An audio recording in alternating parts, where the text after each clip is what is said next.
Why did he go away and leave me? Why did he confess his love to me earlier and do that? I hated him for it, but I couldn't stop loving him. I wasn't quite awake yet, but I could already feel the tingling in the corner of my mouth.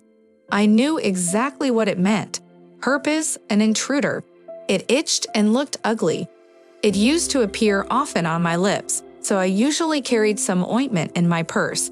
But for several years, it did not torment me, and I already thought that I got rid of it once and for all. Unfortunately, it turned out that it only put my guard down. I had to go to the pharmacy, I decided, and then my attention was drawn to the hum outside the window.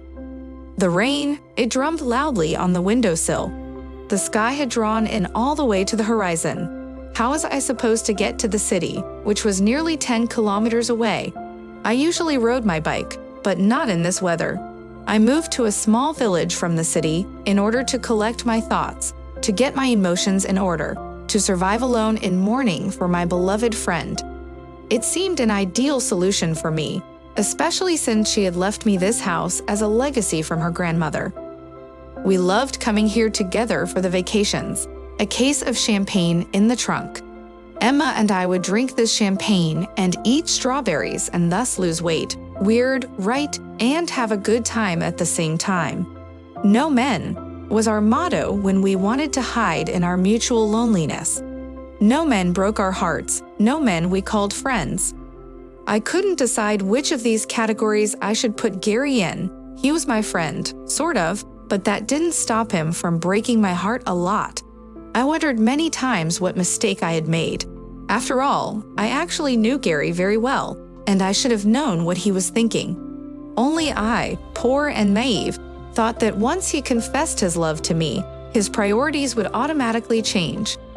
Well, why say I love to a woman if he doesn't want to spend his life with her to build a normal family? I looked out the window. In the distance, I could barely see the walls of the old chicken coop.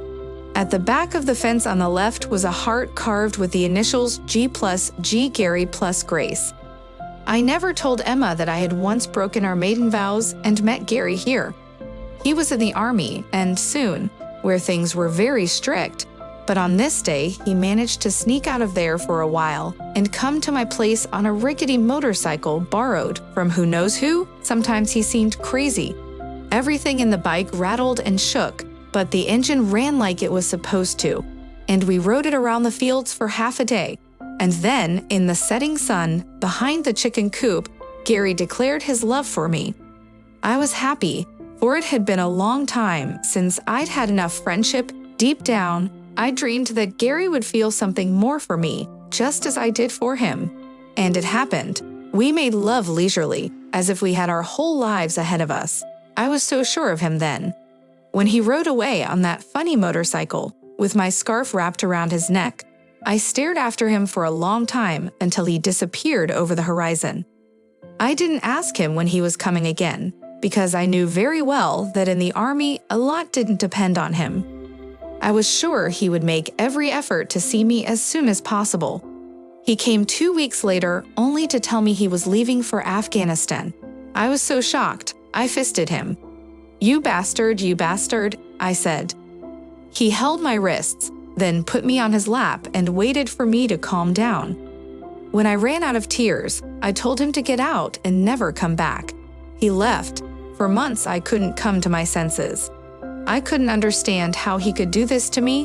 Why did he confess his love to me? Because if he had left as a friend, it would not have been so hard for me. And this way, I was in agony. He trampled on my feelings by making a toy out of them. I was also ashamed that I had never said anything about it to Emma, and she, like a good friend, even if she noticed the heart on the fence, didn't say anything. I only told her the truth when she was already unconscious in the hospital. I don't know if she heard me, but I told her absolutely everything and eased her soul. Such a stupid death, so senseless. I know that death is never smart or expected, but I really didn't suspect that of my two friends, it would be Emma who would leave this world. I rather expected this kind of news about Gary. There wasn't a day that went by that I wasn't worried about him. Even though when I heard he was leaving, I abruptly told him that I had absolutely no desire for him to write to me. I scrambled for a letter every day, begging heaven not to listen to me and still get at least a few words. I didn't even dream of calling, though I knew very well that soldiers could call loved ones within a set time limit. I knew a lot about the war in Afghanistan. I obsessively followed all the news, reading reports, watching documentaries, looking for Gary everywhere. Whenever there was information about the dead soldiers, I cried a lot, no matter where they were. I didn't even want to think about what I would have done if Gary had been among them. I couldn't find another guy. I wasn't ready for a new love. If I was hurt by someone I called my friend for years, what could another man do? Many times I imagined what would happen when Gary came back. Would he talk to me or treat me like a stranger? Did he still have feelings for me? Or was it just silly talk of love for me on his part? Sometimes, when I thought of his return, I imagined telling him what I thought of him again and throwing him out the door. And sometimes I would freeze, feeling the roughness of his sweater almost clearly as I pressed my face into it, and then I would die of longing again. 2 years after Gary left, Emma got sick, and suddenly my feelings and longing for him receded into the background. Insidious melanoma with metastases quickly made the fight for my friend's health the most important one. I supported her and her parents as best I could. Emma and I were like sisters. Sadly, the last thing I could do for her was buy the dress she was to be buried in. I obsessively kept saying she couldn't be in black because Emma hated black. I would always remember her little figure lying in a casket that was too big. I felt strangely guilty that I was forever separated from my beloved friend. And then her parents gave me the keys to the country house. "She wanted you to have it," Emma's mother said in a broken voice. I felt that my refusal would hurt them.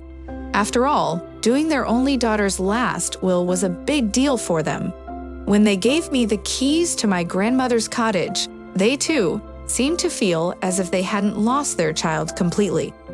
For they were left with me, and now I was trapped here, wondering how to get back to civilization before my herpes created a nasty wound on my lips.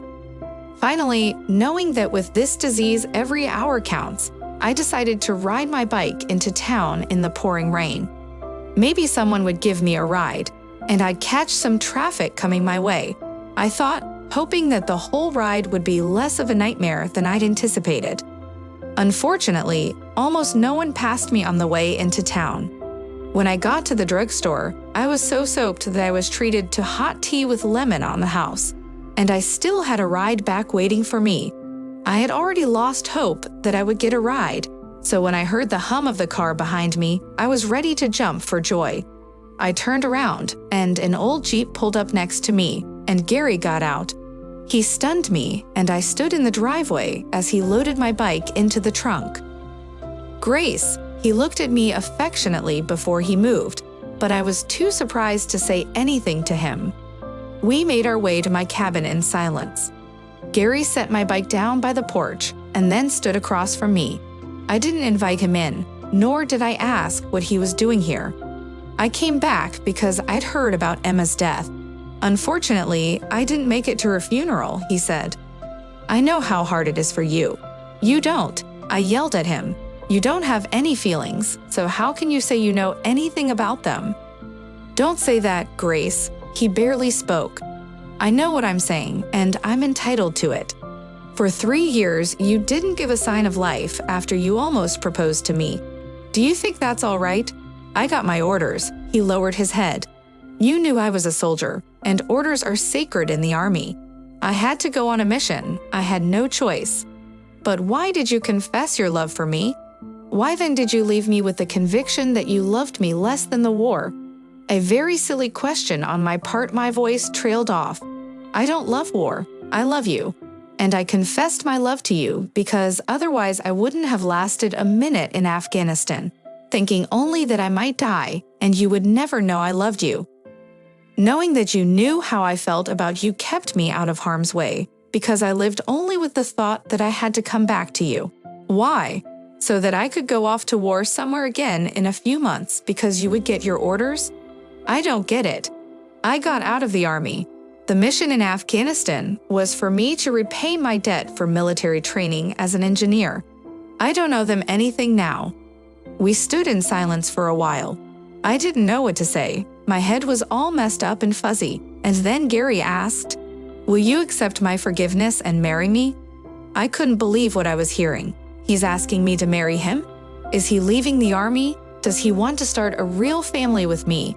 I stood stunned, not knowing what to do. He pulled me to him and kissed me very gently. Only he could kiss like that, I thought, and suddenly, as if the 3 nightmarish years had disappeared, I felt as if we were standing outside that old chicken coop again, kissing in the setting sun. That was my Gary. He had done his duty and come back to me. Forever. "Yes, I'll be your wife," I whispered, snuggling against him. The rain stopped immediately, and the sun came back into the sky.